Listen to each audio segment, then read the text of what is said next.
ఓం నమో వెంకటేశాయ.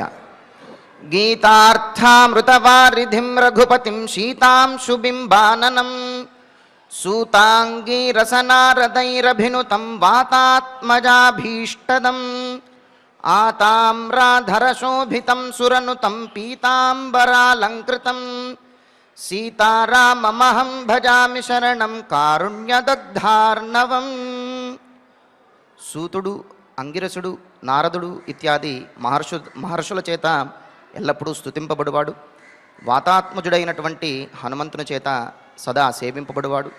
రఘు పుంగవుడు అయినటువంటి శ్రీరామచంద్రునకు నమస్కరిస్తూ తదభిన్న స్వరూపుడైనటువంటి ఆ శ్రీనివాసుని యొక్క దయా విశేషం చేత సమస్త మానవాళికి ధర్మ తత్పరతను సకల కార్యసిద్ధిని చేకూర్చాలన్నటువంటి సంకల్పంతో తిరుమల తిరుపతి దేవస్థానం వారు నిర్వహిస్తున్నటువంటి శ్రీమద్ రామాయణం అయోధ్యాకాండ ప్రవచన పారాయణ కార్యక్రమంలో నేటికి మనం 316వ రోజులోకి ప్రవేశించాం.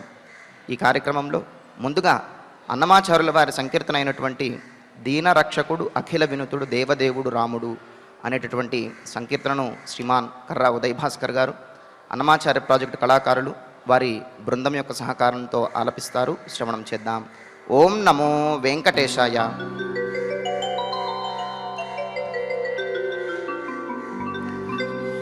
దీనరక్షకుడఖిల వినుతుడు దేవదేవుడు రాముడు.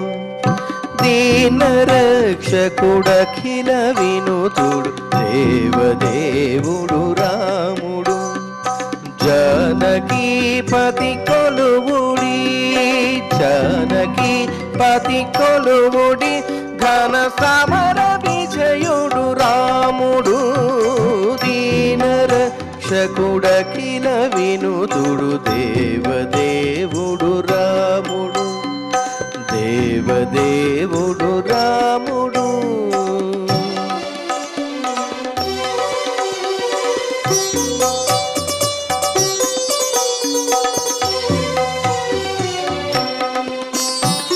హరుని తారక బ్రహ్మ మంత్రమై అమరినర్థము రాముడు. సురలగాచి అసురులనచీన సూర్యకులజుడు రాముడు. హరుని తారక బ్రహ్మ మంత్రమై అమరినర్థము రాముడు. సురలగాచి అసురులనచీన సూర్యకులజుడు రాముడు. సరయునందును మోక్తి చూరలు జనుల కొసగడి రాముడు. సరయునందును మోక్తి చూరలు జనుల కొసగడి రాముడు. హరియీతడు హరవిరించుల ఆది పురుషుడు రాముడు. హరియీతడు హరవిరించుల ఆది పురుషుడు రాముడు. దీనరక్షకుడఖిల వినుతుడు దేవదేవుడు రాముడు. దేవదేవుడు రాముడు.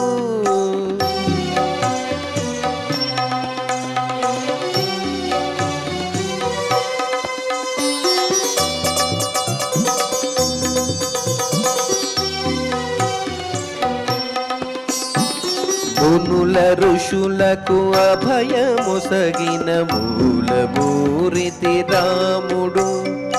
మనసు లోపల పరమయోగుల మరుగు తేజము రాముడు. మునుల ఋషులకు అభయముసగిన మూలమూరితి రాముడు. మనసు లోపల పరమయోగుల మరుగు తేజము రాముడు. పనిచి మీదటి బ్రహ్మ పట్టము పండు కొసగెను రాముడు. పనిచి మీదటి బ్రహ్మ పట్టము పండు కొసగెను రాముడు. మనుజ వేషము తోడన గజకు బంధమాయెను రాముడు. మనుజ వేషము తోడన గజకు బంధమాయెను రాముడు. దీన రక్షకుడఖిల వినుతుడు దేవదేవుడు రాముడు, దేవదేవుడు రాముడు.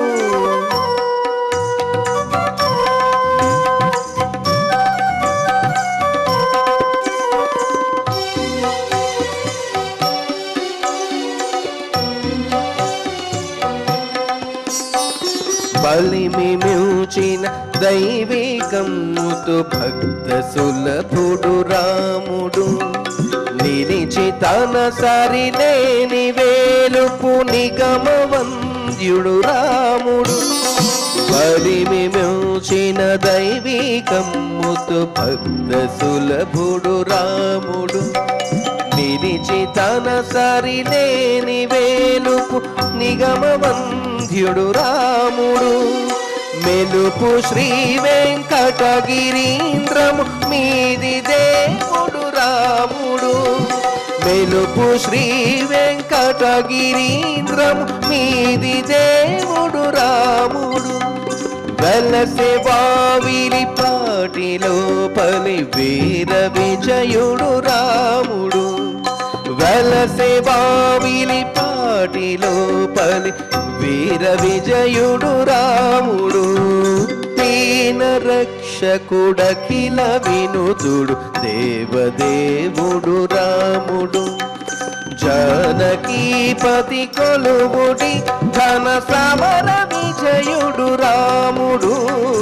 దీన రక్షకుడఖిల వినుతుడు దేవదేవుడు రాముడు, దేవదేవుడు రాముడు, దేవదేవుడు రాముడు.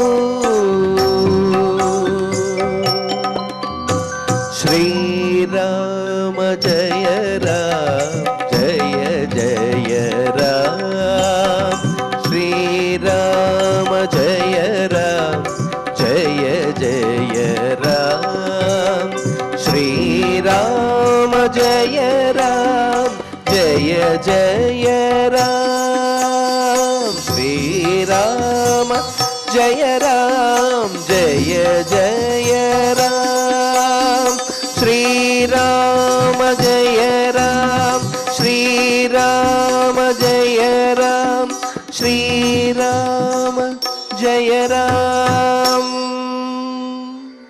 సంకీర్తనను ఎంతో చక్కగా శ్రవణం చేశాం.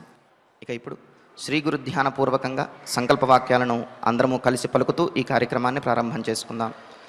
శ్రీ గురు ధ్యానం. గురుర్బ్రహ్మా గురుర్విష్ణు గురుర్దేవో మహేశ్వరః, గురుః సాక్షాత్ పరం బ్రహ్మ తస్మై శ్రీ గురవే నమః. శ్రీనివాస ధ్యానం. శ్రీ వెంకటాద్రినిలయః కమలాకాముకః పుమాన్, అభంగుర విభూతిర్నః స్తరంగయతు మంగళం. అథ సంకల్పః.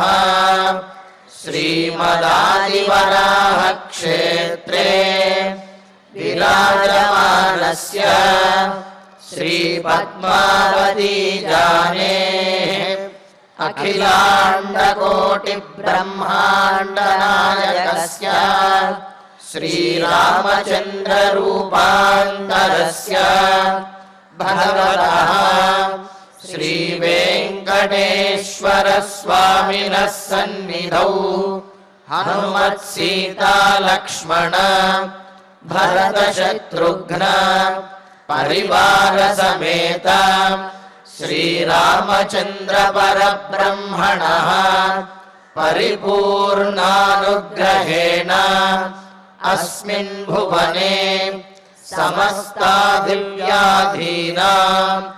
నివారణార్థం భారతవర్షే విద్యా విత్త వాణిజ్య కృషి వైద్య వైజ్ఞానిక దేశరక్షణాదిరంగేషు విద్యమానానాం ఆస్తిక మహాజనానాం सर्वेषां सकुटुम्बानाम् आयुरारोग्यैश्वर्य सद्बुद्धीत्यादि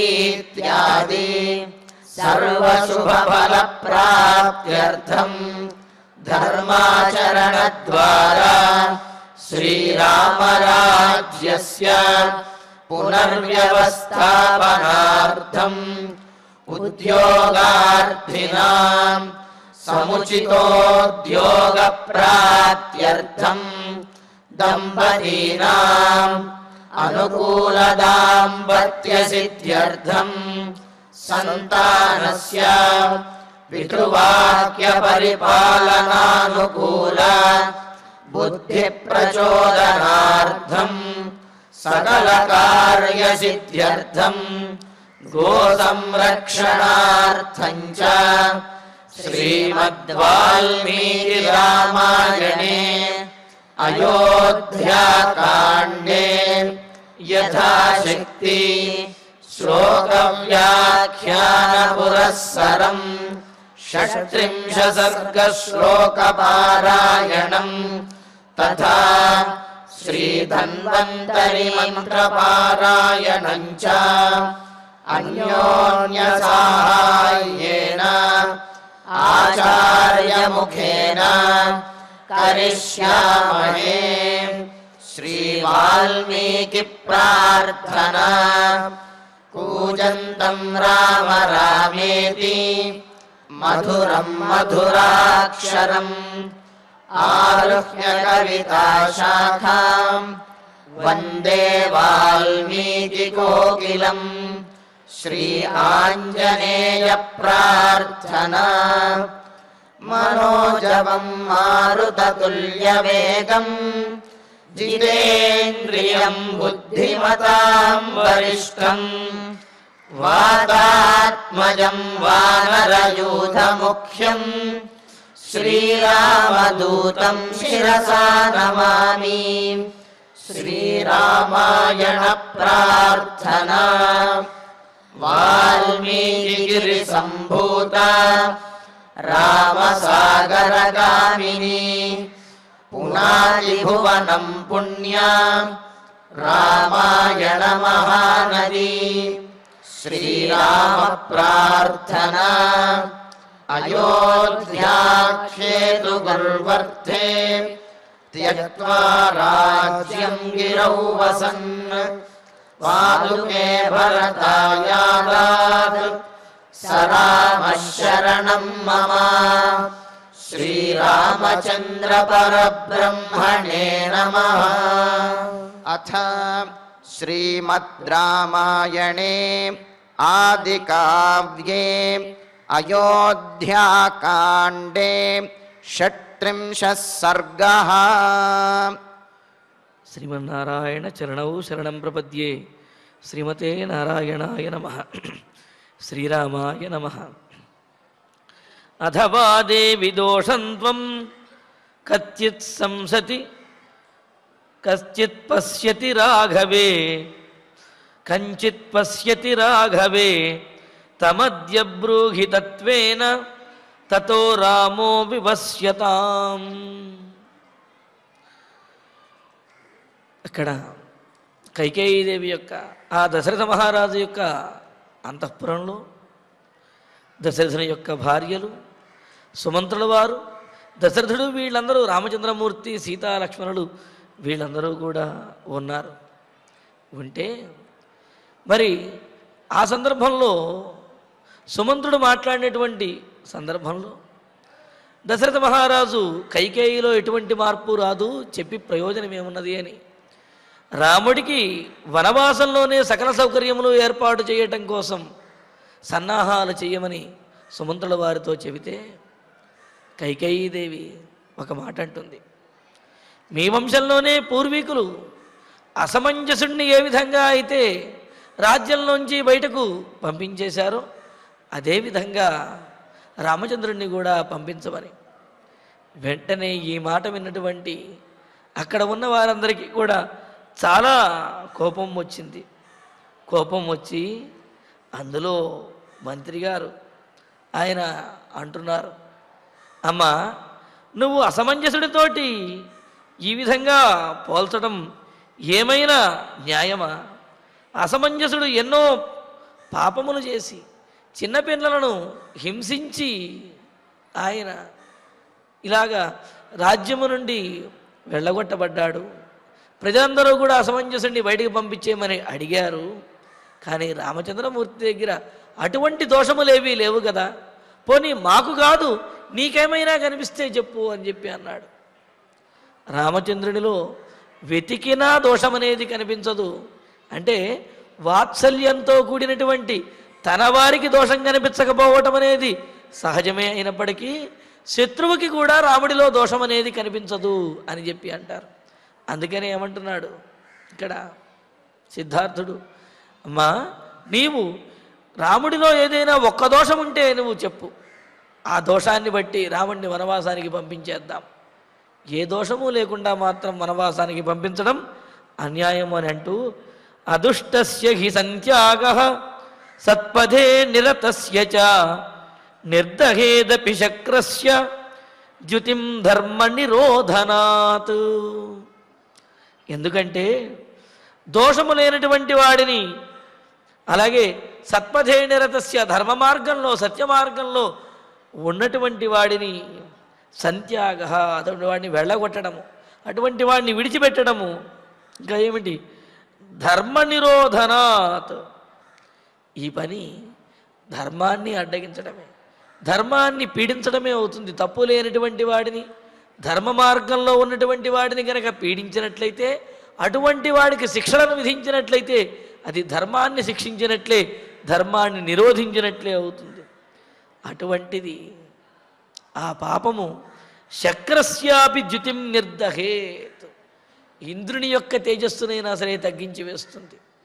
సామాన్యం అనుకుంటున్నావేమో, నిరపరాధిని శిక్షించడం, ధర్మ మార్గంలో ఉన్నటువంటి వాడిని శిక్షించాలి అని అనుకోవటం అది మహాపాపము. ఎంతటి పాపము అంటే ఇంద్రుని యొక్క తేజస్సునైనా సరే అది తగ్గించేస్తుంది, అతన్ని భ్రష్టుణ్ణి చేసేస్తుంది. కావున నిరపరాధి అయినటువంటి ఏ దోషము లేని ధర్మ మార్గంలో ఉండే రాముడికి వనవాసాన్ని విధించడం అది అధర్మము, పాపం అవుతుంది. కావున అనుకోవమ్మా అని చెప్పి చెబుతున్నాడు. మరి ఇక్కడ ధర్మశాస్త్రాలు చెబుతున్నాయి, అదండ్యాన్ దండ్యతో దండయన్ రాజా దండ్యాంశ్చైవాప్యదండయన్ అయశో మహదాప్నోతి నరకంచైవ గచ్చతి. మహారాజు దండించవలసినటువంటి వారిని దండించకపోయినా, దండించకూడనటువంటి వారిని దండించినా సరే అతను గొప్ప అపకీర్తిని పొందుతాడు. ఈ లోకంలో అపకీర్తిని పొందడమే కాదు, పరలోకంలో నరకాన్ని పొందుతాడు అని కూడా ధర్మశాస్త్రాలు తెలియజేస్తున్నాయి. అధర్మ దండనంలోకే యశోఘ్నం కీర్తినాశనం అస్వర్గ్యంచ పరత్రాపి తస్మాత్ పరివర్జయేత్ అనే స్మృతులు చెబుతున్నాయి. అధర్మంగా దండించటం అది ఈ లోకంలో కీర్తిని, పరలోకంలో కూడా అస్వర్గ్యం అంటే స్వర్గాన్ని, వీరి యొక్క పుణ్యములను నశింపజేసి వీరు పొందవలసినటువంటి స్వర్గానికి బదులుగా నరకాన్ని కలుగజేస్తుంది. కావున అధర్మంగా ఇతరులను దండించడం, అధర్మంగా ఇతరులను మానసికంగా కానీ శారీరకంగా కానీ హింసించడం అది ఇహపరలోకములలో దుర్గతులను కలిగిస్తుంది అని తెలియజేస్తున్నారు. అందుకనే ఇక్కడ సిద్ధార్థుడు చెబుతున్నాడు ఏమని, అమ్మా నీవు అన్యాయంగా రామచంద్రమూర్తిని దండించాలనుకుంటున్నావు, అది ఇహపరములలో ఈ లోకంలో నీకు అపకీర్తిని, పరలోకంలో నరకాన్ని కూడా తెచ్చిపెడుతుంది. కావున నీ నిర్ణయాన్ని మార్చుకో అంటూ, తదలం దేవి రామస్య శ్రియా విహతయా త్వయా లోకతోపి హితే రక్ష్య పరివాద శుభాననే. దేవి కైకేయీ దేవి, తత్ త్వయా రామస్య విహతయా స్త్రియా అలం, తత్ అందువలన, ఎందువలన అధర్మంగా ఇతరులను దండించడం అది తప్పు. కావున ఏ తప్పు చేయనటువంటి రాముణ్ణి దండించకూడదు. కాబట్టి త్వయా నీ చేత రామస్య విహతయా స్త్రియా అలం, నువ్వు రాముడికి దక్కవలసినటువంటి పట్టాభిషేకాన్ని ఆపేశావు, అంతటితో చాలు. ఇంకా ఏం చేస్తావు నువ్వు? రాముడికి దక్కవలసినటువంటి రాజ్యాన్ని దక్కకుండా పట్టాభిషేకాన్ని ఆపేశావు, అంతటితో చాలు, ఇంకా వనవాసం కూడానా అనేది ఒక అర్థమైతే, ఇంకోటి ఏమిటి అంటే రామస్య విగతయా శ్రియా అలం, రాముడు పొందవలసినటువంటి రాజ్యలక్ష్మి ఏదైతే ఉందో ఆ రాజ్యలక్ష్మిని పొందకుండా చేయటానికి నువ్వు చేస్తున్న ప్రయత్నం ఏదైతే ఉందో ఈ ప్రయత్నం ఇంకా ఆపేయి, రాముడికే రాజ్యం వచ్చే విధంగా చెయ్యి అని అన్నారు. అంటే ఏమిటి? ఒకటి, ఇక్కడ రాముడికి రాజ్యం రాకుండా నువ్వు చేస్తున్నటువంటి ప్రయత్నాలు ఏవైతే ఉన్నాయో ఆ ప్రయత్నాన్ని మానుకుని రాముడికి రాజ్యం వచ్చే విధంగా చెయ్యి అని చెప్పటం ఒక అర్థమైతే, పోనీ నువ్వేదో కష్టపడి ఇంత పాపాన్ని మూటగట్టుకుంటూ రాముడికి రావలసినటువంటి రాజ్యాన్ని ఆపేశావు, తదలం అంతటితో ఆపేసేయి, ఇంకా రాముడు వనవాసానికి కూడా వెళ్ళాలి అని చెప్పి అనడం ఎంతవరకు న్యాయం? కావున ఇప్పటి వరకు శిక్షించింది చాలు, ఇప్పటి వరకు రాముడికి దక్కకుండా రాజ్యాన్ని రాక్కున్నది చాలు, ఇంకా ఏం చేస్తావమ్మా? ఆపు ఇంకా.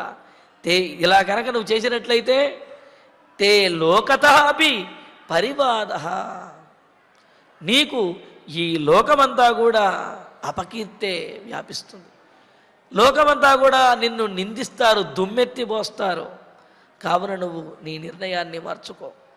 పైగా నీకు అపకీర్తి రాకూడదు అనే తాపత్రయంతో నేను చెబుతున్నాను కానీ కేవలము రాముని యందు ప్రేమ వలన చెబుతున్నాను అనుకోవద్దు. నువ్వు రాముని యందు ప్రేమ ఉన్నది, నీకు అపకీర్తి రాకుండా చూసుకోవాలనే బాధ్యత కూడా ఉన్నది.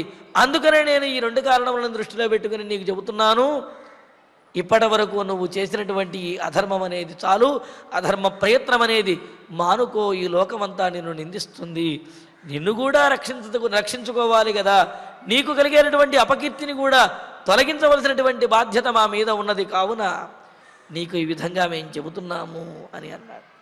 అని ఇలాగా సిద్ధార్థుడు కైకేయీదేవితోటి పరిపరి విధాలుగా చెబుతూ ఉంటే, మరి ఆ సందర్భంలో రాజు దశరథ మహారాజు ఇలా అంటున్నాడు, శ్రుత్వాతు సిద్ధార్థవచః రాజా శ్రాంతతరస్వనః శోకోపహతయా వాచ కైకేయీమిదమబ్రవీత్. కైకేయితోటి అంటున్నాడు రాజుగారు, సుమంత్రుల వారు మాట్లాడాడు దశరథ మహారాజు. అప్పుడు కైకేయి అసమంజసుని గురించి చెప్పి అలా పంపించమంది. అది విన్న సిద్ధార్థుడు మాట్లాడుతున్నాడు. సిద్ధార్థుడు ఎన్ని మాట్లాడుతున్నా కైకేయి ముఖంలో కనీసం పశ్చాత్తాపం కానీ ఆమెలో అనుకూలమైనటువంటి ప్రవర్తన కానీ ఏమీ కనిపించడం లేదు. దానితోటి దశరథ మహారాజు మళ్ళీ మాట్లాడుతున్నాడు.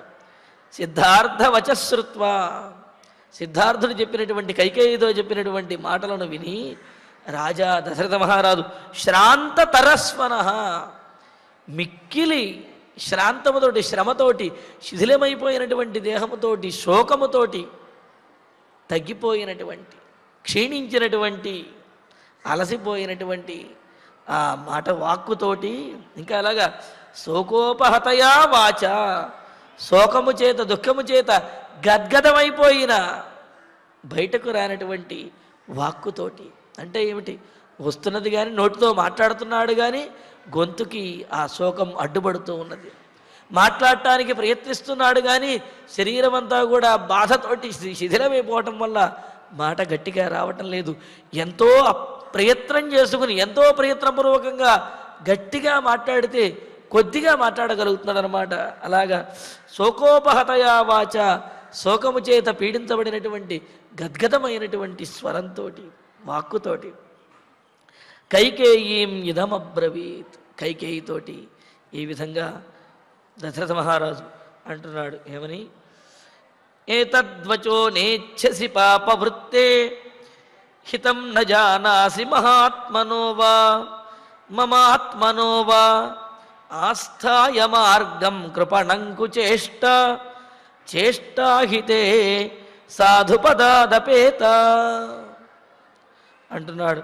పాపవృత్తే, పాపపు వ్యవహారం కలిగినటువంటి దానా, పాపమైనటువంటి నడవడిక కలిగినటువంటి ఆలోచన కలిగినటువంటి ఓ కైకేయి, ఏతద్వచ నేచ్ఛసి, ఇదిగో ఈ సిద్ధార్థులు చెప్పినటువంటి మంచి మాటలను, నీకోసం చెప్పినటువంటి మాటలను నేచ్ఛసి, ఇష్టపడటం లేదా నువ్వు?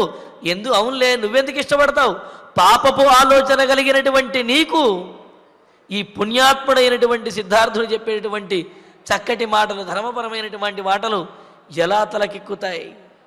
కాబట్టి నీ బుద్ధికి నీకు ఇతని మాటలు ఇష్టం ఉండవు, అంతే కదా. వినాశకాలే విపరీత బుద్ధి అన్నట్లుగా ఆ కాలం దాపురించినప్పుడు మన ఆత్మీయులు ఎంత చెప్పినప్పటికీ మనకు అవి తలకెక్కవు. దుష్టులు చెప్పినటువంటి మాటలే మనస్సులో ఉండిపోయి వాటినే ఆధారంగా, వాటినే ప్రామాణికంగా తీసుకుని ఆత్మీయులను కూడా దూరం చేసుకునే పరిస్థితి ఏర్పడుతుందన్నమాట. అందుకే అంటున్నాడు, పాపవృత్తే పాపాత్మురాల, ఈ చెబుతున్నటువంటి సిద్ధార్థుడు చెబుతున్నటువంటి మాటలు నువ్వు ఇష్టపడటం లేదు కదా. కుచేష్ట, నువ్వు చేసే పనులన్నీ కూడా కుచేష్ట అంటే చెడ్డమైనటువంటి పనులే చేస్తున్నావు, అంతే కదా. అటువంటి త్వం, నీవు కృపణం అంటే కుత్సితమైనటువంటి ఆలోచనలే చేస్తున్నావు తప్ప సానుకూలమైన ఆలోచనలు చేయటం లేదు. తే చేష్ట సాధుపదాదపేత, నన్నెందుకు అలా అంటారు? నేను చెడ్డ పనులు చేస్తున్నానా? ఏం చేశాను? నేను చేసేవి చెడ్డ పనులు అని ఎలా అంటారు మీరు అని అడుగుతుందేమని చెబుతున్నాడు. నీ యొక్క చేష్టలు, నీ వ్యవహారము, నీ మాటలు ఇవన్నీ కూడా సాధుపదాతు ధర్మ మార్గము నుండి అపేత చాలా దూరంగా ఉన్నాయి. నీ మాటలు కానీ నీ వ్యవహారం కానీ ధర్మానికి, ధర్మ మార్గానికి ఎంతో దూరంగా ఉన్నాయి. ఆ దారి తప్పినటువంటి ధర్మ మార్గాన్ని తప్పినటువంటి మాటలను మాట్లాడుతున్నావు. అందుకనే నీవు కుచేష్టవు అంటే చెడ్డ పనులు చేసేటటువంటి దానివి. మరి అపేత మార్గం ఆస్థాయ, ధర్మం తప్పినటువంటి మార్గాన్ని అనుసరిస్తున్న నువ్వు, ధర్మ మార్గాన్ని తప్పినటువంటి నువ్వు, మమ నా గురించి కానీ, ఆత్మనోవా కనీసం నీ గురించి నువ్వైనా సరే, హితం నజానాసి, హితాన్ని, మేలుని, మంచిని తెలుసుకోలేకపోతున్నావు. ఇతరుల గురించి తెలుసుకోలేకపోయినా కనీసం నీ గురించి నువ్వైనా సరే హితాన్ని తెలుసుకోవాలి కదా. కానీ నువ్వు ధర్మ మార్గాన్ని విడిచి అధర్మ మార్గంలో దుష్టుల చేత ప్రేరేపించబడినటువంటి నువ్వు, నీకు అంటే నాకు కలుగుతున్నటువంటి ఆపదను తెలుసుకోలేకపోతున్నావు. నీకు కలుగుతున్నటువంటి ఆపదను కూడా, నీ వల్లే నీకు కలుగుతున్నటువంటి ఆపదను, అపకీర్తిని నీవు తెలుసుకోలేకపోతున్నావు. అంతటి మూర్ఖత్వంతో నువ్వు వ్యవహరిస్తున్నావు కైకేయి, ఏం ఆలోచిస్తున్నావు అని అంటూ, సరే అయితే నువ్వు నీ పట్టుని విడిచిపెట్టవు, నీ అధర్మ మార్గాన్ని విడిచిపెట్టవు, ధర్మాన్ని వినవు, కావున నీ మార్గంలో నువ్వే నీ ఇష్టం వచ్చినట్టు ఉండు, మేము మాత్రము ధర్మ మార్గాన్ని అనుసరిస్తాం అని అంటున్నాడు. ఏమిటి ధర్మ మార్గము అంటే, రాముడు ఏ మార్గంలో వెళితే, ఎక్కడకు వెళితే అదే ధర్మము అని అన్నారు, అంతే కదా. మహాజనో ఏన గత సపంధాః, మహాత్ములు ధర్మాత్ములు దేనిని ఆచరిస్తారో, ఏ మార్గంలో వెళతారో అదే ధర్మపరమైనటువంటి మార్గము, అదే సరి అయినటువంటి మార్గము అని అన్నారు. మరి ధర్మాత్ముడైనటువంటి రాముడు ఎటైతే వెళతాడో అదే మాకు కూడా ధర్మపరమైన మార్గము, దానినే మేము అనుసరిస్తాము అని అంటూ, అనువ్రజిష్యామ్యహమద్య రామం రాజ్యం పరిత్యజ్య సుఖం ధనంచ సహైవ రాజ్ఞా భరతేన చత్వం యథా సుఖం భుంక్ష్వచిరాయ రాజ్యం. సరే, నేను అద్య రాజ్యం సుఖం ధనంచ పరిత్యజ్య, ఈనాడే ఈ రాజ్యాన్ని, సుఖాన్ని, ధనాన్ని, వీటినన్నిటినీ కూడా, రాజభోగాలను విడిచిపెట్టేసి రామం అనువ్రజిష్యామి, రాముడినే నేను కూడా అనుసరించి వెళతాను. రాముడు అడవికి వెళితే ఆ అడవిలోనే నేను కూడా జీవిస్తాను, నా కుమారుడితోటే నా జీవితము అని చెప్పి అంటున్నాడు. అనువ్రజిష్యామి రాజ్ఞా భరతేన సహైవ, రాజుగారైనటువంటి భరతుడితో పాటు నీవు కూడా త్వంచ యథాసుఖం, సుఖాలను అనుభవిస్తూ, సుఖాన్ని అతిక్రమించకుండా సుఖాలను అనుభవిస్తూ ఆనందంగా నువ్వు చిరాయ రాజ్యం భుంక్ష్వ, ఎంతో నీ ఇష్టం వచ్చినంత కాలం ఎల్లకాలము ఈ రాజ్యాన్ని నువ్వే పరిపాలించుకో అని అంటున్నాడు.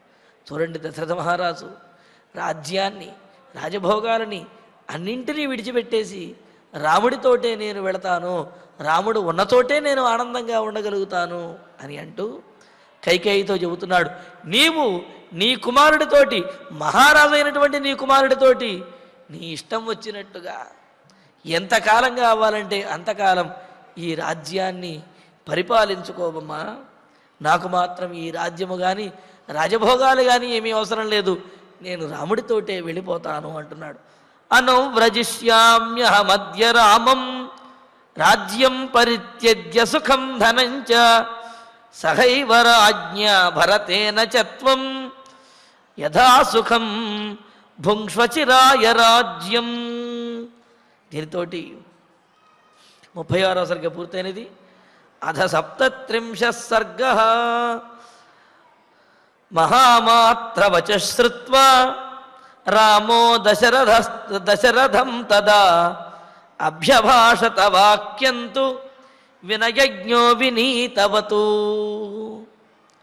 36వ సర్గలో కైకేయీదేవి చెప్పినటువంటి మాటలు, సుమంత్రుల వారు ఆ మాటలను అందుకుని ఆమెను నిందిస్తూ, అదేవిధంగా ధర్మాన్ని బోధిస్తూ హెచ్చరిస్తూ చెప్పినటువంటి మాటలు, అది విని దశరథ మహారాజు మాట్లాడిన మాటలు, కైకేయి దానికి ప్రతిగా అసమంజసునిలాగా రాముణ్ణి పంపించమంటాము, అసమంజసునితోటి రాముణ్ణి పోల్చడంతో తట్టుకోలేని సిద్ధార్థుడు అనే మంత్రి కైకేయిని నిందిస్తూ ఆమెకు ధర్మములను బోధిస్తూ ఆమెలో మార్పు కోసం ప్రయత్నించడము.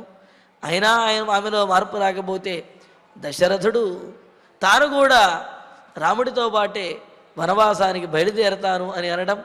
మరి దశరథ మహారాజు అంతకుముందేమో దశరథ మహారాజు రాముడికి అయోధ్యానగరంలో ఏ సౌకర్యములైతే ఉన్నాయో వాటినన్నింటినీ కూడా ధనము, ధాన్యము, అదేవిధంగా పరిచారికా గణములు వాళ్ళందరినీ కూడా రాముడితో పాటు వనవాసానికి పంపించమని చెప్పటము, ఇవన్నీ కూడా మనం 36వ సర్గలో తెలుసుకున్నాం. మరి 37వ సర్గలో వీటినన్నింటినీ గమనిస్తూ ఉన్నటువంటి తండ్రి మాటలను, కైకేయి మాటలను, సుమంతుడి మాటలను, సిద్ధార్థుడి మాటలను, వీటినన్నింటినీ గమనిస్తున్నటువంటి రామచంద్రుడు ఇప్పుడు మాట్లాడుతూ ఉన్నాడు.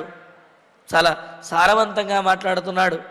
మహామాత్రవచ శ్రుత్వా రామో దశరథం తదా అభ్యభాషత వాక్యంతు వినయజ్ఞో వినీతవతు. వినయజ్ఞ, వినయం తెలిసినటువంటి వాడైన ఆ రామచంద్రమూర్తి, మర్యాద తెలిసినటువంటి ఆ రాముడు, రామ మహామాత్రవచ, గొప్పవాడైన పెద్ద ధర్మాధికారి అయినటువంటి ఆ సిద్ధార్థుడి మాటలను, సిద్ధార్థుడు కైకేయితో చెప్పినటువంటి మాటలను వినటువంటి వాడై తదా దశరథం, ఆ మాటలు విని దశరథుడు కూడా చివరిలో మాట్లాడాడు కదా, అందుకని దశరథుడితోటి వినీతవతు, చాలా వినయంతో, అంటే ఏదో ఇక తప్పదు కాబట్టి భరించాలి అని తల వంచుకునో, కష్టం వచ్చింది అని నీ వల్ల నాకు కష్టం వచ్చింది అని కోపంతోటో, సిగ్గుతోటో కోపంతోటో కాదు, వినయంతో తండ్రి అయినటువంటి దశరథ మహారాజుతో మాట్లాడుతున్నాడు వినమ్రతతోటి. పైగా వినీతవతో అంటే చక్కటి శిక్షణ పొందినటువంటి వాడు అని అంటున్నాడు. ఏమిటి శిక్షణ? రాముడు పొందినటువంటి శిక్షణ అంటే ఎటువంటి పరిస్థితిలోనైనా సరే మనస్సుని అదుపు చేసుకోగలిగినటువంటి వాడు, ఎటువంటి పరిస్థితుల్లోనైనా సరే నోరుని అదుపు చేసుకోగలిగినటువంటి వాడు అన్నారు. కొంతమంది ఎంతో గొప్పగా ఉంటూ ఉంటారు, కానీ కొన్ని సందర్భాలు వచ్చేటప్పటికీ ఆ మనస్సుని అదుపు చేసుకోలేరు, నోరు అదుపు చేసుకోలేరు. తద్వారా వారు ఆయా సందర్భాలలో నిందలను పొందుతూ ఉంటారు, అవమానములు పొందవలసి వస్తుంది. కానీ ఎటువంటి స్థితిలోనైనా సరే మనస్సుని, నోటిని ఎవడైతే అదుపు చేసుకోగలుగుతాడో అతడు ఎక్కడా కూడా అవమానాన్ని పొందడు. అతడి యొక్క ధైర్యం ఎక్కడా కోల్పోడు. అతడు ఇతరులకు ధైర్యాన్ని బోధించేవాడిగా ఉంటాడు. మరి అందుకనే ఇక్కడ రామచంద్రమూర్తి వినీతవతు, సుశిక్షితమైనటువంటి మనస్సు కలిగినటువంటి వాడు, వినయ సంపన్నుడు, నమ్రంగా ఉండేటువంటి వాడైన ఆయన వాక్యం అభ్యభాషత, ఈ విధంగా రాముడు మాట్లాడుతూ ఉన్నాడు గంభీరంగా. త్యక్తభోగస్య మే రాజన్ వనే వన్యేన జీవతః కిం కార్యమనుయాత్రేణ త్యక్త సంగస్య సర్వతః.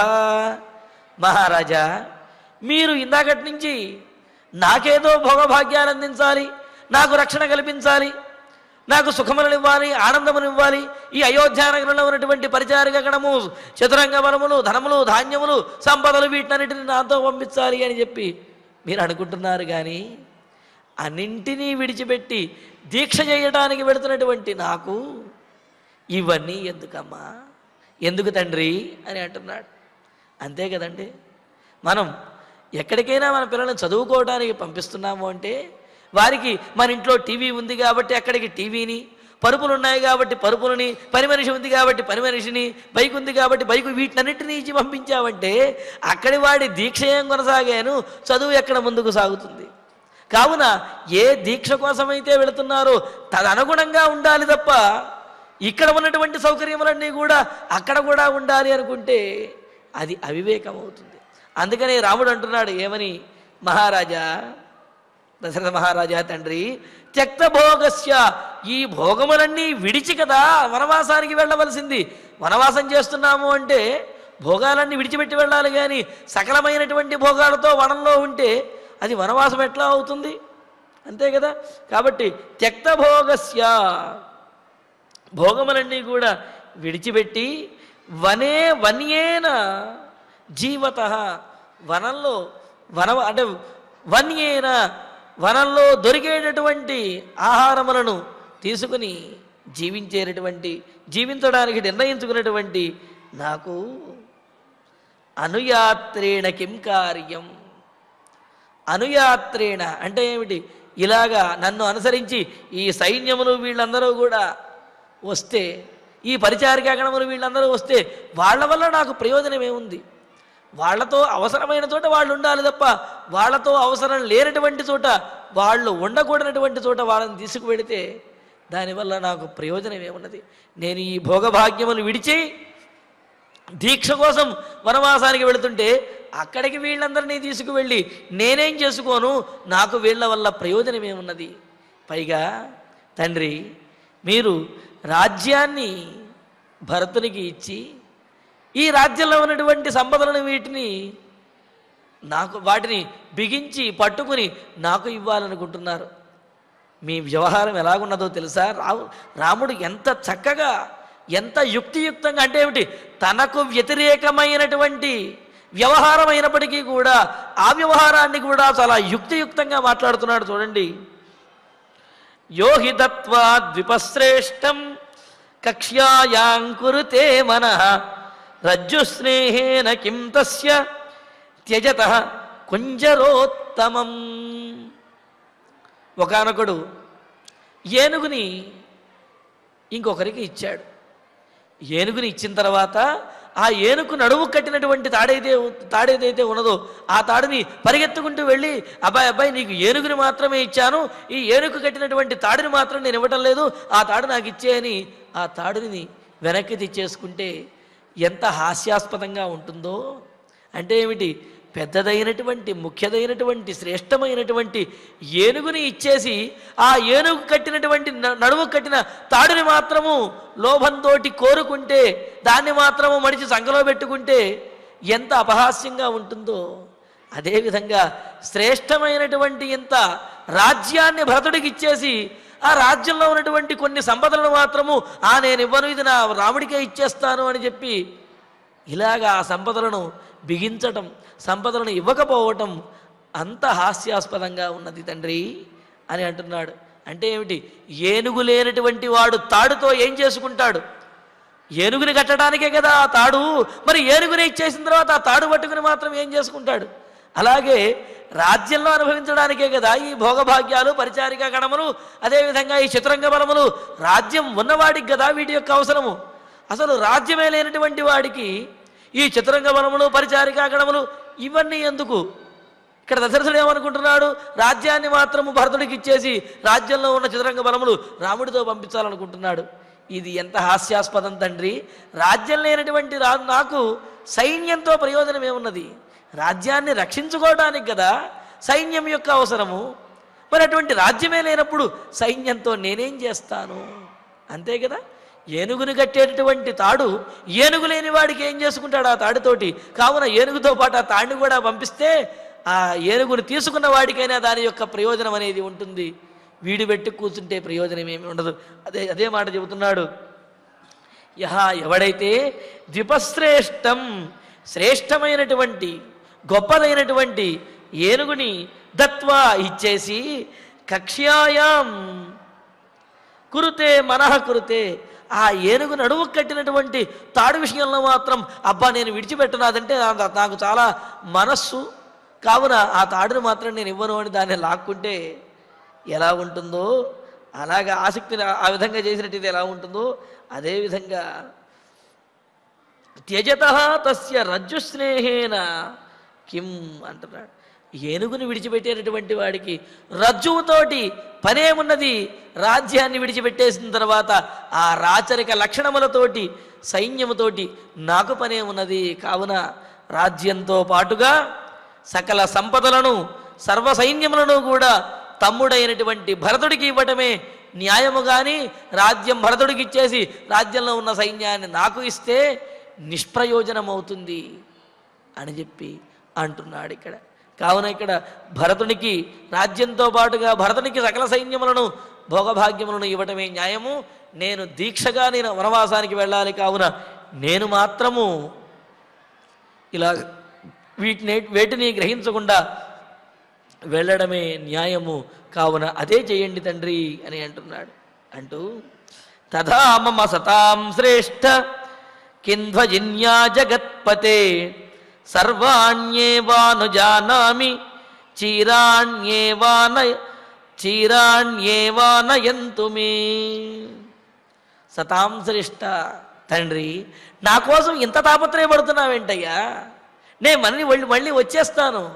నా మీద మీకు ఉన్నటువంటి ప్రేమ చూస్తుంటే నా మనసు చాలా బాధపడుతున్నది. కావున అలా బాధ పెట్టకుండా నేను చెప్పినట్లుగా చెయ్యండి. రాజ్యంతో పాటు సమస్త సైన్యమును చతురంగ బలములను కూడా తమ్ముడికే భరతునికే ఇవ్వండి. అదే న్యాయము, అదే ధర్మము. మరి నా పరిస్థితి నాకంటారా? సతాం శ్రేష్ఠ, శ్రేష్ఠుడమైనటువంటి జగత్పతే మహారాజా దశరథ మహారాజా, తథా అదేవిధంగా అంటే ఏమిటి?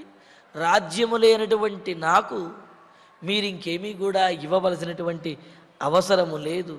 ధ్వజిన్యా కిం, ఇంకేమంటున్నాడు?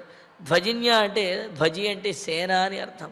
రాజ్యము లేనటువంటి నాకు సేనతోటి పనే ఏమున్నది?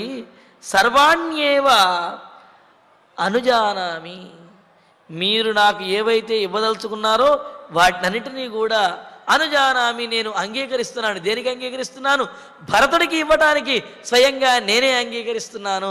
కావున నాకేవైతే మీరు సౌకర్యములు కల్పించదలుచుకున్నారో, చతురంగ బలములు ఇవ్వాలనుకుంటున్నారో వాటిని భరతునికే ఇచ్చేయండి. మరి నీకేమి ఇవ్వంటావయ్యా అని అడుగుతారేమో. నాకా ఏమీ ఇవ్వక్కర్లేదు, ఒక్కటి నారచీరలు మాత్రము నాకు ఇప్పించండి అని అంటున్నాడు.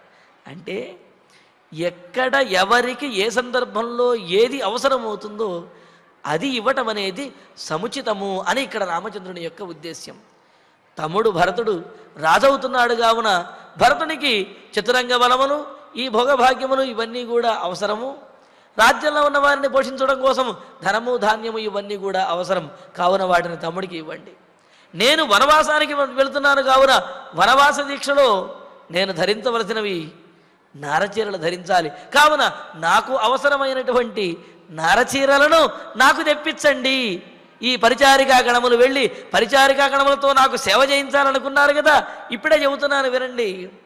ఇప్పుడు చేయించవలసిన సేవ ఏమిటి అంటే ఈ పరిచారికా గణములను పంపించి నాకు నారచీర తెప్పించండి. ఇదే నాకు వీరు చేసేటటువంటి సేవ, ఇంతకంటే మరొక సేవ చేయవలసినటువంటి అవసరము లేదు అంటున్నాడు. తద్వారా అంటే ఏమిటి? భరతునికి రాజ్యంతో పాటు ఈ చతురంగ బలములు ఇవ్వడం ద్వారా భరతునికి పరిపూర్ణంగా మీరు ఇచ్చిన వారు అవుతారు. అలాగే నాకు వనవాసం చేయమని అనుజ్ఞ ఇచ్చారు కావున ఈ వనవాస దీక్ష చేసినటువంటి నాకు గనక మీరు నారచీరలు ఇచ్చినట్టయితే నాకు కూడా పరిపూర్ణంగా మీరు ఇవ్వవలసినటువంటిది ఇచ్చినట్లే అవుతుంది. కావున మీరు తమ్ముడికి పూర్తిగా ఇచ్చినట్లే, నాకు పూర్తిగా ఇచ్చినట్లే. కావున మీరు దిగులు పడవలసినటువంటి అవసరం లేదు. వెంటనే ఆ నారచీరలను తెప్పించండి తండ్రి అని అంటున్నాడు. ఏమిటి నారచీరల యొక్క విశేషము అంటే రాముడే చెబుతాడు. తపస్సంగ్రామ కవచం నియమద్విరదాంకుశ ఖలీనమింద్రియాశ్వానాం గృహ్యతాం ధర్మసారథి. ఆ నారచీరలు దీక్షావస్త్రముల యొక్క మహిమ చెబుతారు. అందుకనే మనం ఏదైనా పూజలు చేస్తున్నా, లేదా వ్రతాలు చేస్తున్నా, యజ్ఞయాగాదులు చేస్తున్నా దీక్షా వస్త్రాలను ధరిస్తాం. ఆ దీక్షా వస్త్రాలు ధరించినప్పుడు ఆ వస్త్రములు మన మనస్సుని ప్రేరేపిస్తాయి. నువ్వు దీక్షలో ఉన్నావు కావున జాగ్రత్తగా ఉండు, నువ్వు దీక్షలో ఉన్నావు కావున మానసికంగా కూడా నిర్మలంగా ఉండు. అంటే ఆ దీక్షలో ఉన్నటువంటి వాడు మానసికంగా కూడా నిర్మలంగా ఉండాలి. అదేవిధంగా చెడు ఆలోచనలు ఏవి చేయకూడదు.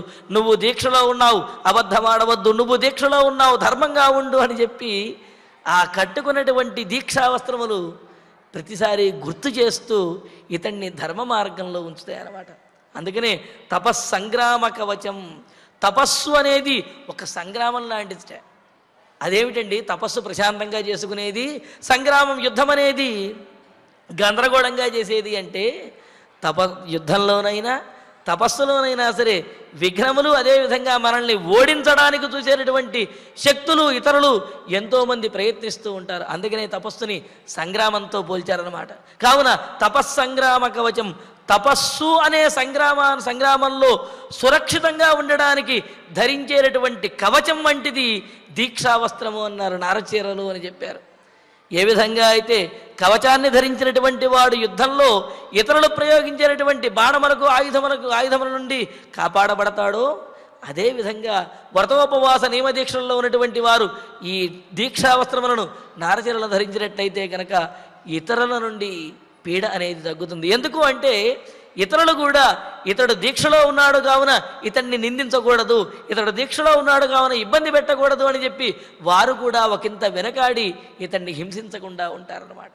ఎందుకంటే దీక్షలో ఉన్నటువంటి వారిని కనుక హింసించినట్లయితే, పీడించినట్లయితే వారికి పాపం అనేది చుట్టుకుంటుంది. కావున ఆ భయంతోనైనా సరే వారు దూరంగా ఉంటారు.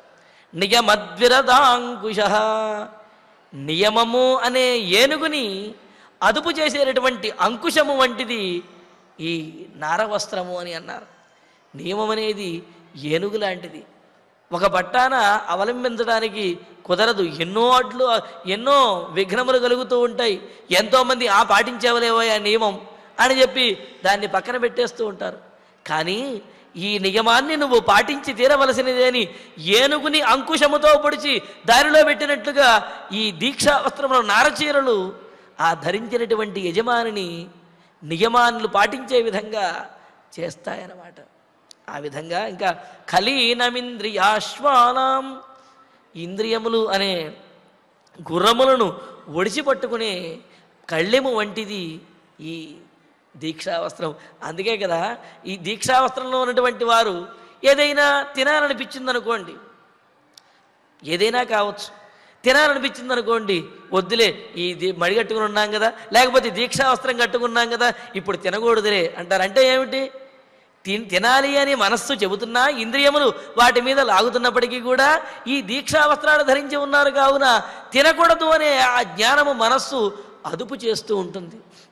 ఈ విధంగా ఖలీనమింద్రియాశ్వానాం, ఇంద్రియములు అనే గుర్రములను అదుపు చేసే ఇవి కళ్ళెముల వంటివి దీక్షావస్త్రములని. గృహ్యతాం ధర్మసారథి, ధర్మముని ఆచరించడానికి సారథి వంటివి అయినవి దీక్షావస్త్రములు, అదేవిధంగా నారచీరలు. అందుకనే రాముడు తాను వనవాస దీక్షను అవలంబించడం కోసం తనకు నారచీరలు ఇప్పించవయ్యా తండ్రి అని చెప్పి తండ్రి అయినటువంటి దశరథ మహారాజుని ప్రార్థిస్తూ ఉన్నాడు. ఈ విధంగా నాకు మీరు నారచీరలు ఇవ్వడం ద్వారా నాకు ఇవ్వవలసింది పరిపూర్ణంగా ఇచ్చినట్లు అవుతుంది. అదేవిధంగా భరతుడికి ఈ సైన్యం శతరంగ బలములను వాటిని ఇవ్వడం ద్వారా భరతుడికి కూడా మీరు ఇవ్వవలసింది పరిపూర్ణంగా ఇచ్చినట్లు అవుతుంది. ఈ విధంగా మీ కుమారమైనటువంటి మాకు మీరు ఇవ్వదలచినటువంటిది పరిపూర్ణంగా పూర్తిగా ఇచ్చినట్లవుతుంది. కావున నా కోసం నారచీరలు చెప్పించు తండ్రి అని రాముడు దశరథ మహారాజుతో చెబుతున్నాడు. మరి అయితే ఆ నారచీరలను రాముడికి అక్కడ ఉన్నటువంటి పరిచారికా గణంలో ఎవరైనా సరే, లేకపోతే 350 మంది తల్లులలో ఎవరైనా సరే, దశరథుడు కానీ మంత్రులు కానీ వీళ్ళెవరైనా సరే తెచ్చి ఇవ్వగలుగుతారా? మరి ఎవరు తెచ్చిచ్చారు రామచంద్రమూర్తికి నారచీరలు వనవాసానికి బయలుదేరదీయడానికి అనే విశేషాన్ని రేపటి ప్రవచనంలో తెలుసుకుందాము. ఇక ఇప్పుడు ఆచార్యుల వారి ద్వారా శ్లోకాలను పారాయణ చేసుకుందాము. అథవా అథవా దేవి దోషం త్వం కంచిత్ పశ్యసి రాఘవే తమద్య బ్రూహి తత్వేన తతో రామః వివాస్యతాం అదుష్టస్య హి సంత్యాగః సత్పథే నిరతస్య చ నిర్దహేదపి శక్రస్య యుతిం ధర్మ నిరోధనాత్ తదలం దేవి రామస్య శ్రియా విహతయా త్వయా లోకతోపి తే రక్ష్యః పరివాదః శుభాననే శ్రుత్వా తు సిద్ధార్థవచః రాజా శ్రాంతతరస్వనః శోకోపహతయా వాచా కైకేయీం ఇదమబ్రవీత్ ఏతద్వచో నేచ్ఛసి పాపవృత్తే తన్న జానాసి మమాత్మనో వా ఆస్థాయ మార్గం కృపణం కుచేష్టా చేష్టాహితే సాధుపథాత్ అపేత అనువ్రజిష్యామి అహమద్య రామం రాజ్యం పరిత్యజ్య సుఖం ధనం చ సహైవ రాజ్ఞా భరతేన చ త్వం యథా సుఖం భుంక్ష్వ చిరాయ రాజ్యం అనువ్రజిష్యామ్యహమద్య రామం రాజ్యం పరిత్యజ్య సుఖం ధనం చ సహైవ రాజ్ఞా భరతేన చ త్వం యథా సుఖం భుంక్ష్వ చిరాయ రాజ్యం ఇత్యార్షే శ్రీమద్ రామాయణే ఆదికావ్యే అయోధ్యాకాండే 30 సర్గః అథ శ్రీమద్ రామాయణే ఆదికావ్యే అయోధ్యాకాండే 37 సర్గః మహామాత్రవచః శ్రుత్వా రామః దశరథం తదా అభ్యభాషత వాక్యంతు వినయజ్ఞః వినీతవత్ యజ్ఞభోగస్య మే भागस्य मे राजन् राजन् वने वने वन्येन जीवतः वन्येन जीवतः किं कार्यम् अनुयात्रेण अनुयात्रेण त्यक्तसङ्गस्य सर्वतः यो हि दत्त्वा गजश्रेष्ठं कक्ष्यायां कुरुते मनः रज्जुस्नेहेन किं तस्य त्यजतः कुञ्जरोत्तमं तथा मम सतां श्रेष्ठ किं भजिन्यां जगत्पते सर्वाण्येव अनुजानामि क्षीराण्येव आनयन्तु मे इत्यार्षे श्रीमद् रामायणे आदिकाव्ये अयोध्याकाण्डे सप्तत्रिंशे सर्गे चत्वारः श्लोकाः ఫలశ్రుతి నుండి మంగళాంతం వరకు అందరము కలిసి పఠిద్దాం. ఫలశ్రుతి ఆయుష్యమారోగ్యకరం యశస్యం సౌభ్రాతృకం బుద్ధికరం సుఖం చ శ్రోతవ్యమేతన్నియమేన సద్భిః ఆఖ్యానమోజస్కరమృద్ధికామైః శ్రీరామచంద్ర పరబ్రహ్మణే నమః. అథ ధన్వంతరి ధ్యానం అచ్యుతానంత గోవింద విష్ణో నారాయణామృత రోగాన్మే నాశయాశేషాన్ ఆశు ధన్వంతరే హరే ఆరోగ్యం దీర్ఘమాయుష్యం బలం తేజోధియం శ్రియం స్వభక్తేభ్యోనుగృహంతం వందే ధన్వంతరిం హరిం. ధన్వంతరేరిమం శ్లోకం భక్త్యా నిత్యం పఠంతి యే అనారోగ్యం న తేషాం స్యాత్ సుఖం జీవంతి తే చిరం. ఓం నమో భగవతే వాసుదేవాయ ధన్వంతరయే అమృతకలశహస్తాయ వజ్రజలౌకహస్తాయ సర్వామయ వినాశనాయ త్రైలోక్యనాథాయ మహావిష్ణవే స్వాహా. ఓం వాసుదేవాయ విద్మహే సుధాహస్తాయ ధీమహి తన్నో ధన్వంతరి ప్రచోదయాత్.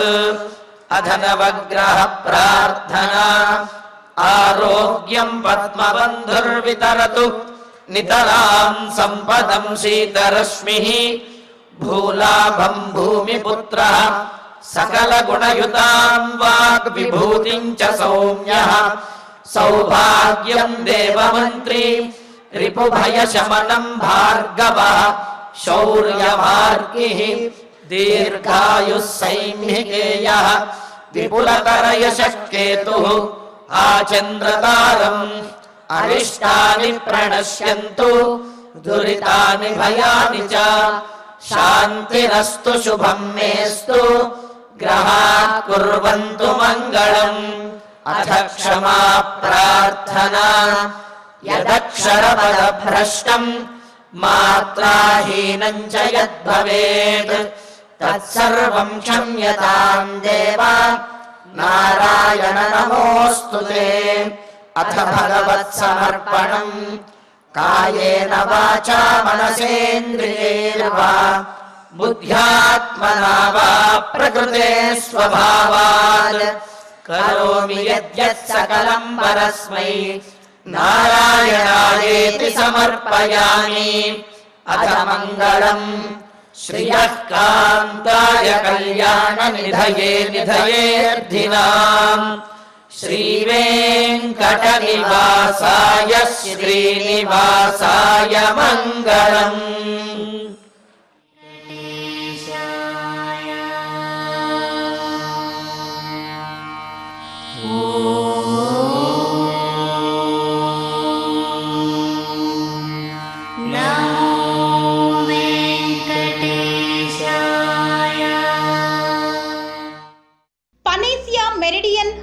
అంబులెన్స్ ప్రతి సామాన్యుడికి అందుబాటులో అంతర్జాతీయ వైద్య ప్రమాణాలతో వైద్యం 24 గంటల అంబులెన్స్ సర్వీసుతో పాటు అత్యవసర సేవలతో ఏర్పాటైన చికిత్సా విభాగం మా దగ్గర గుండె సంబంధిత మూత్రపిండ కాలేయ కంటి జబ్బులకు మోకాళ్ల శస్త్రచికిత్సతో పాటు కోవిడ్-19 బ్లాక్ ఫంగస్ వంటి వైరస్లకు అన్ని రకాల ఆరోగ్య సమస్యలకు నమ్మకమైన అత్యాధునిక వైద్య చికిత్సను అందిస్తున్న హాస్పిటల్ పనేసియా మెరిడియన్ హాస్పిటల్స్. మీ ఆరోగ్య సమస్య ఏదైనా ఇప్పుడు పరిష్కారం సాధ్యం.